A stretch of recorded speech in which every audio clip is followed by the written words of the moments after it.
நம்ம பொங்கல்லாம் முடிச்சுட்டு இன்றைக்கி காணும் பொங்கல் எல்லாரையும் காண்றதுக்காக போகிறோம். சுற்றுலா ஸ்தலங்களுக்கு போகிறோம். கூட்டமாக இருக்கிற இடங்கள்ல எல்லாம் பார்த்திங்கன்னா எல்லா இதையும் சாப்பிட்ட பொருட்கள், டீ கப்பு, குப்பைகள் எல்லாத்தையும் நம்ம ரோட்டில் போட்டுட்டு அதை பற்றி கவலையே இல்லாமல் போகிறோம். நாளைக்கெல்லாம் பாருங்களேன், பீச்சில் டன்னாக குப்பை எடுப்பாங்க நம்ம தூய்மை பணியாளர்கள். இவங்க பார்த்தீங்கன்னா நைட் அண்ட் டே, மழை பெஞ்சாலும் வெயில் காய்ஞ்சாலும் பண்டிகை எதுனாலும் அவங்களுடைய வேலையை செஞ்சுக்கிட்டே இருக்காங்க.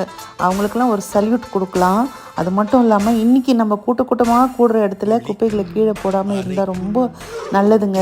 இவங்களுக்கு நம்ம ஒரு உதவி பண்ணுறதா நினச்சிட்டு அந்த மாதிரி பண்ணலாமே.